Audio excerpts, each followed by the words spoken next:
particular subject, Science and Technology Part 2.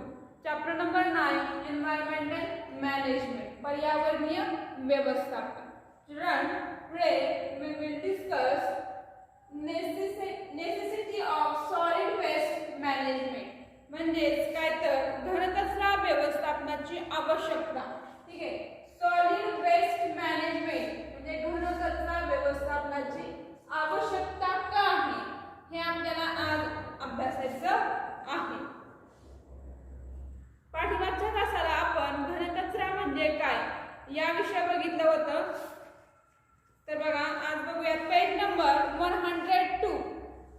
First point is या ठिकाणचा आपण बघतोय for preventing environmental pollution and to keep the surrounding clean. तर या ठिकाणी काय सांगितलेलं आहे बघा फॉर प्रिव्हेंटिंग म्हणजेच काय तर एखादी गोष्ट रोखणे. मग काय रोखायचे आपल्याला एन्व्हायरमेंट पोल्युशन. एन्व्हायरमेंट म्हणजे पर्यावरण, पोल्युशन म्हणजे प्रदूषण. म्हणजेच पर्यावरणीय प्रदूषण रोखण्यासाठी आपल्याला तो एरिया किंवा तो परिसर जो आहे तर तो क्लीन ठेवायचा आहे. क्लीन म्हणजे स्वच्छ ठेवायचा आहे. हा एक मुद्दा लक्षात घेऊ शकतो आपण. तरच आपल्याला घनकचरा जो आहे तर त्याचं व्यवस्थापन करणं आवश्यक आहे त्यासाठी. नंतर second point for energy as well as fertiliser productions and through that to generate work and employment opportunities. तर या ठिकाणी तुम्हाला सांगितलेलं आहे तर फॉर एनर्जी या ठिकाणी ऊर्जा निर्मिती या अर्थाने शब्द घ्यायचा आहे. नंतर फर्टिलायझर प्रोडक्शन. फर्टिलायझर्स म्हणजे सगळ्यांना माहित आहे खत निर्मिती. ठीक आहे. म्हणजे ऊर्जा निर्मिती आणि खत निर्मिती तयार करण्यासाठी किंवा त्यामधून जनरेट वर्क म्हणजे कामाच्या संधी उपलब्ध करून देणं किंवा एम्प्लॉयमेंट ऑपॉर्च्युनिटीज रोजगार निर्मिती उपलब्ध करून देणं गरजेचं आहे. म्हणजे घनकचऱ्याचं जर व्यवस्थापन योग्यरित्या जर केलं तर त्यापासून आपल्याला ऊर्जा निर्मिती तयार होऊ शकते, खत निर्मिती तयार होऊ शकते. ठीक आहे. मग आता ऊर्जा निर्मिती आणि खत निर्मिती झालेली आहे तर त्यांचं व्यवस्थापन करण्यासाठी आपण रोजगाराची संधी उपलब्ध करू शकतो किंवा काही लोकांना त्यामधून रोजगार मिळू शकतो. अशा प्रकारे आपण त्याचं व्यवस्थापन करू शकतो. थर्ड पॉइंट काय दिलाय बघा to reduce the strain on natural resources through treatment of solid waste. तर या ठिकाणी तुम्हाला सांगितलेलं आहे बघा नॅचरल रिसोर्सेस. मग नॅचरल रिसोर्सेस कोणते तर नैसर्गिक संसाधन जे आहे तर त्या नैसर्गिक संसाधनावरील ताण कमी करण्यासाठी हे जे आपण सॉलिड वेस्ट जे आहे किंवा घनकचरा जो आहे तर त्याची प्रक्रिया करणं आवश्यक आहे. चौथा point to improve the health and quality of life and to maintain environmental balance. तर या ठिकाणी तुम्हाला काय सांगितलेलं आहे बघा हेल्थ म्हणजे आरोग्य. सगळ्यांना माहीत आहे आरोग्य असेल आरोग्याचं संरक्षण किंवा आपली जी लाईफ आहे तर त्या लाईफची क्वालिटी वाढवण्यासाठी किंवा सुधारण्यासाठी जे एन्व्हायरमेंट आहे तर ते बॅलन्स असणं म्हणजे संतुलित असणं अत्यंत आवश्यक आहे. It is the need of the hour to implement solid waste management practices to avoid the possible problems due to solid waste generated from urban and industrial areas. Urban म्हणजे शहरी आणि इंडस्ट्रियल एरियाजला आपण औद्योगिक क्षेत्र असं म्हणूयात. तर त्या औद्योगिक क्षेत्र असेल तर तो शहरी किंवा औद्योगिक जो भाग आहे किंवा त्या क्षेत्रामध्ये जो होणारा जो घनकचरा आहे सॉलिड वेस्ट म्हणजे म्हणूयात आपण तर तो घनकचरा जो आहे तर त्या घनकचऱ्यापासून आपल्याला वेगवेगळ्या होणाऱ्या समस्या टाळण्यासाठी जे पर्यावरण आहे तर ते कसं असायला हवं बघा टू मेंटेन क्लीन एन्व्हायरमेंट. ते पर्यावरण स्वच्छ असणं आवश्यक आहे. For this purpose, we should implement measures like increasing the efficiency of production process so that minimum waste will be generated, reducing garbage production by recycling of waste materials. तर या ठिकाणी तुम्हाला काय सांगितलेलं आहे बघा, तर म्हणजे हे जे सॉलिड वेस्ट जे आहे घनकचरा, तर त्याचा आपण पुनर्वापर करून त्याचा जो काय म्हणतात ताण जो आहे तर तो कमी करू शकतो. तर या ठिकाणी सॉलिड वेस्ट मॅनेजमेंट दिलेला आहे, घनकचरा व्यवस्थापन. ठीक आहे, पुस्तकामध्ये तुम्ही बघू शकता चार्ट दिलेला आहे. तर घनकचरा व्यवस्थापन यामध्ये आपल्याला बघायचं आहे फर्स्ट जो पॉइंट दिलेला आहे तर तो आहे सायंटिफिक. बघूया, scientific and eco friendly waste management म्हणजे शास्त्रीय आणि पर्यावरणीय कचरा व्यवस्थापन. त्यातला पहिला जो पॉइंट दिलेला आहे इथला वरती बघायचा आहे तर तो आहे सेपरेशन अँड कॅटेगराइज वेस्ट. म्हणजे कचऱ्याचं जे विभाजन आहे किंवा वर्गीकरण आहे, कॅटेगराइज म्हणजे वर्गीकरण आहे, तर ते करणं आवश्यक आहे. मग कचऱ्याचं वर्गीकरण कसं करणार आपण? ओला कचरा आहे का सुका कचरा आहे? ओला कचरा असेल तर खत निर्मिती करू शकतो, सुका कचरा असेल तर त्याचा पुनर्वापर करू शकतो. मग सुक्या कचऱ्यामध्ये काचेच्या वस्तू आहेत का, काही धातू लोखंडी वस्तू आहेत का, काही का पेपर्स वगैरे आहेत का, हे विचारात घेतलं जातं. प्लास्टिक आहे का वगैरे. हे झालं आपलं सेपरेशन किंवा कॅटेगरीज. नंतर कंपोस्टिंग. कंपोस्टिंग म्हणजे खत निर्मिती, त्याला किंवा सेंद्रिय खत असं म्हटलं जातं. मग कंपोस्टिंग ओला कचरा जर असेल तर मग ओल्या कचऱ्यामध्ये झाडाचा पालापाचोळे, नंतर एखादं मका वगैरे असेल तर ते मका काढल्यानंतर त्याच्या मुळ्या राहतात ना झाडांच्या, किंवा ऊस असेल, मी कोणतंही पीक काढल्यानंतर जे मुळ्या शिल्लक राहतात त्या मुळ्या असतील, झाडाचा पालापाचोळा असेल, घरामधल्या फळांच्या वापर केलेल्या साली असतील, पालेभाज्या असतील, त्यांचा जो वेस्ट आहे तर त्या वेस्टपासून आपण उत्तम प्रकारचं कंपोस्ट खत तयार करू शकतो. नंतर पुढचा पॉईंट दिलेला आहे safe landfill sites. Safe landfill sites म्हणजे सुरक्षित जी भूमी आहे किंवा सुरक्षित जी जमीन आहे तर ते व्यवस्थित जे पर्यटन क्षेत्र म्हणून असेल किंवा तिथले जो एरिया असेल तर तो सेफ करू शकतो, म्हणजे सुरक्षित करू शकतो. सुरक्षित करू शकतो म्हणजे नेमकं काय करू शकतो बरं?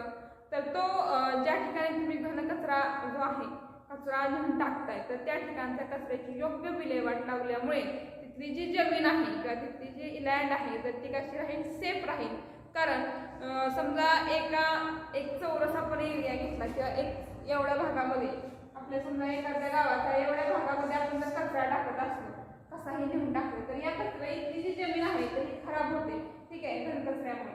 मग हा जर कचरा आपण त्याची योग्य विल्हेवाट लावली तर साधारणतः एवढा एक कोपरा तुम्ही वापरू शकता. ओला कचरा सुका कचरा टाकला याचा पण ह्या दोन्ही कचऱ्यांचा पुनर्वापर जर केला तर एवढी लँड शिल्लक राहते तर ही लँड आपण त्याचा योग्यरित्या वापर करू शकतो. किंवा याच ठिकाणी या लँडमध्येच आपण काय करू शकतो तर याचे पुनर्वापर करण्याचे वेगवेगळे प्लॅन्स जे आहेत तर ते उभारू शकतो. त्याला आपण काय म्हणतात छोटीशी कंपनी म्हणायचं तर ते उभारू शकतो. अशा प्रकारे आपण त्या जमिनीचा म्हणजे चांगला वापर करू शकतो. देन वर्मी कंपोस्टिंग म्हणजे गांडूळ खत निर्मिती. ओल्या कचऱ्यापासून गांडूळ खत निर्मिती केली जाते. Then industrial solid waste management landfill method म्हणजेच औद्योगिक जो कचरा आहे, इंडस्ट्रियल म्हणजेच वेगवेगळ्या कंपन्यांमधून जो येणारा कचरा जो आहे तर त्या कचऱ्याची योग्य व्यवस्थापन करणं आवश्यक आहे. तर त्या कचऱ्याचा काही पुनर्वापर करता येतोय का, किंवा जो कचरा आहे तर त्याचं योग्य रीतीनं विल्हेवाट लावणं आवश्यक आहे. जसं की आपण टाकाऊ पदार्थ असतील, काही धातू रंग वगैरे बघितलेले होते तर ते आपण तिथे वापरू शकतो.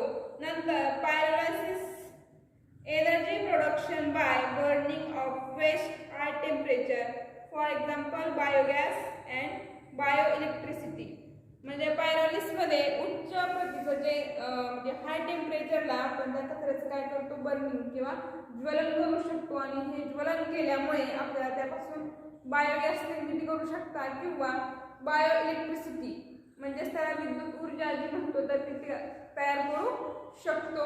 नंतर बायोमेडिकल वेस्ट मॅनेजमेंट इन्सिरेशन्स म्हणजे जो मेडिकलमधला किंवा हॉस्पिटल्समधला जो कचरा आहे तर त्या कचऱ्याचा आपण वापर करू म्हणजे योग्यरित्या विल्हेवाट लावू शकतो. जसं की बँडेज पट्टे असतील, ड्रेसिंग्स असतील किंवा ग्लोव्ज असतील, निडल्स, सलाईन बॉटल्स वगैरे जे आहेत तर त्या योग्यरित्या आपण जर त्या उच्च तापमानाला जर त्याचं ज्वलन जर केलं तर त्याचं आपल्याला व्यवस्थितरित्या मॅनेजमेंट करता येऊ शकतं.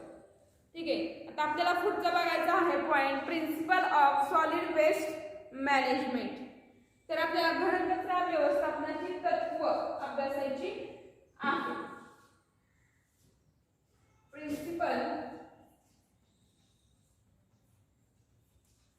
Principles of solid waste management.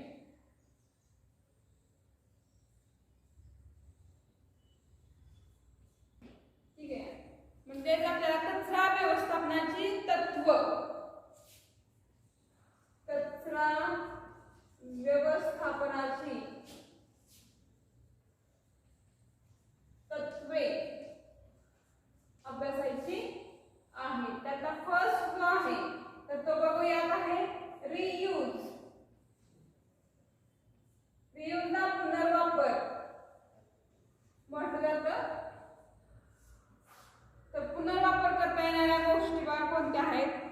Reuse after use material should be reuse for some other purpose, some other proper purpose. म्हणजेच एखाद्या वस्तू म्हणजेच वापराच्या वस्तू टाकून दिल्यानंतर सुद्धा त्या इतर ठिकाणी योग्य कामासाठी वापर करू शकतो का. तर तुम्ही काही बॉटल्स वगैरे असतात बघा, अनेक ठिकाणी वापर करू शकता. नंतर प्लास्टिकच्या बॅगा असतील, एकदा वापरली टाकून देऊ शकत नाही, त्याचा पुनर्वापर सुद्धा आपण करू शकतो. जसे की तुम्ही पेन असेल, काही पेपर्स वगैरे असतील, डेकोरेशनचे पेपर वगैरे असतील बघा, तर त्याचा वापर करू शकतो. काही कपडे असतील, क्लॉथ्स, तर त्याच्यापासून वेगवेगळ्या वस्तू बनवल्या जातात. नंतर रिफ्यूज म्हणजे वस्तू नाकारणं.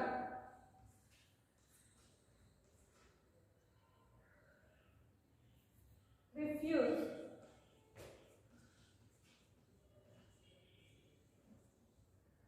वस्तू नाकारणं. तर वस्तू नाकारणं बघा, refusal to use articles made from non degradable articles like plastic and thermocol. तर या ठिकाणी प्लास्टिक किंवा थर्मोकॉल जे आहे यासारख्या ज्या नॉन डिग्रेडेबल म्हणजे अविघटनशील ज्या वस्तू आहेत तर त्यांचा वापर कमीत कमी करणं आवश्यक आहे. Then 4th point recycle. रिसायकलला आपण पुनर्चक्रीकरण म्हणतो.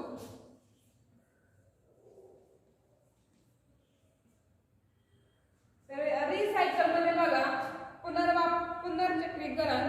तर पुनर्चक्रीकरणामध्ये production of useful articles by recycling solid waste. For example paper, glass can be recycled. म्हणजे जसं की तुम्हाला एखादी वस्तू जी आहे तर त्याचा आपण टाकाऊ पदार्थावर पुन्हा प्रक्रिया करून त्या वस्तू वापरता येतात. जसं की या ठिकाणी तुम्हाला दिलेला आहे ग्लास, काचेच्या वस्तू ज्या आहेत तर त्या फुटल्यानंतर एकत्रित जमा करून त्यांचं काय केलं, उच्च तापमानाला उष्णता दिली जाते आणि त्या उच्च तापमानाला उष्णता दिल्यानंतर ती काच वितळते आणि काच वितळल्यानंतर तिला हवा तसा आकार देऊन आपण त्या वेगवेगळ्या वस्तू बनवू शकतो. किंवा प्लास्टिक वगैरे असेल, लोखंडी वस्तू असतील तर त्या सुद्धा आपण उच्च तापमानावरती वितळवून हवा तसा आकार देऊन त्यांचा पुनर्वापर करू शकतो. या 8वी मध्ये आपण बघितलं होतं बघा. तर त्याच्यामध्ये पुनर्वापर करण्यायोग्य वस्तू ज्या होत्या तर त्याविषयी माहिती बघितलेली होती. त्याचबरोबर पेपर सुद्धा तसंच केलं जातं. नंतर पुढचा पॉइंट आहे रिथिंक. रिथिंक म्हणजे पुनर्विचार. ठीक आहे. रिथिंक. तर रिथिंक मध्ये काय सांगितलं बघा, rethinking our habits, activities and their consequence in connection with the use of various articles of daily use. Then reduce. Restriction the use of resources to avoid their waste. All materials should be reused. One thing should be shared by many. Use and throw object should be avoided.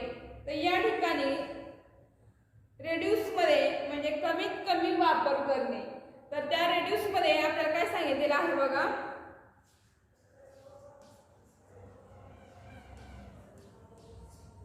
तर रेड्यूसमध्ये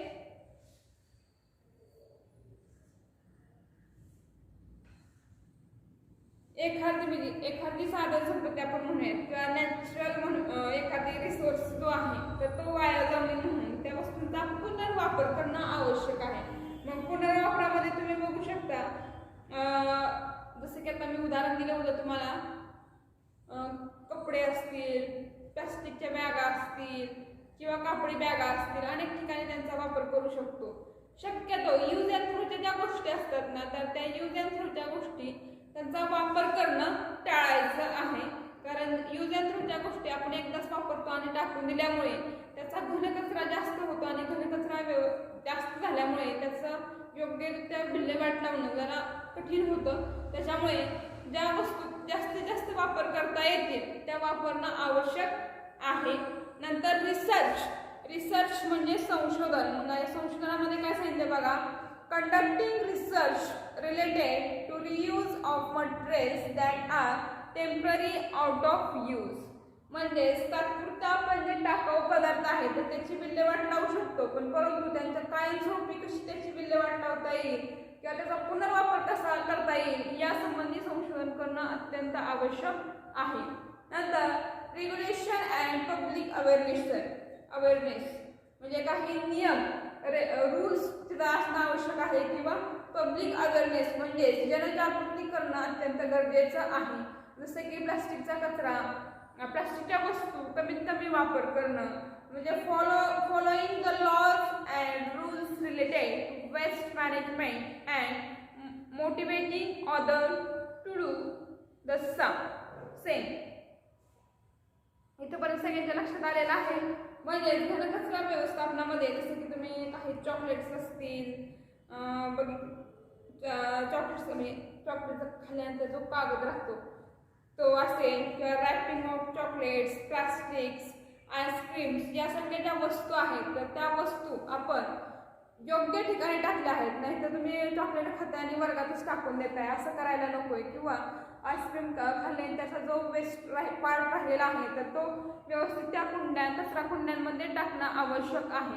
नाहीतर तिथं खाल्ले तिथंच टाकून द्यायच्या, तर तसं करायचं नाही. कारण तसं केल्यामुळे तिथला जो परिसर आहे तर तो काय होतो, खराब होतो, दुर्गंधी यायला सुरुवात होते, माशा घोंगायला सुरुवात होतात, एकंदरीत पर्यावरण खराब होतं आणि आपण आजारी पडण्याची शक्यता असते. म्हणून शक्यतो आपण ज्या रियूज करता येतील अशा गोष्टींचा वापर करायचा आहे. प्लास्टिकला पर्याय आहे, कापडी वस्तू, ज्यूटच्या वस्तू वापरायच्या आहेत. नंतर काही पेपर्स असतील, पेपरच्या दोन्ही बाजूने, वहीच्या दोन्ही पानावरती म्हणजे पानाच्या दोन्ही बाजूने लिहिणं आवश्यक आहे. तसं लिहिल्यामुळे वही पण कमी वाचेल, पर्यावरणाचं सुद्धा संरक्षण होईल. इथंपर्यंत सगळ्यांचं लक्षात आलेलं आहे. जेवढा भाग शिकवलेला आहे तर तेवढा सगळ्यांनी वाचन करायचा आहे. जेवढं तुम्ही जास्त वाचाल तेवढं तुमच्या लक्षात राहील.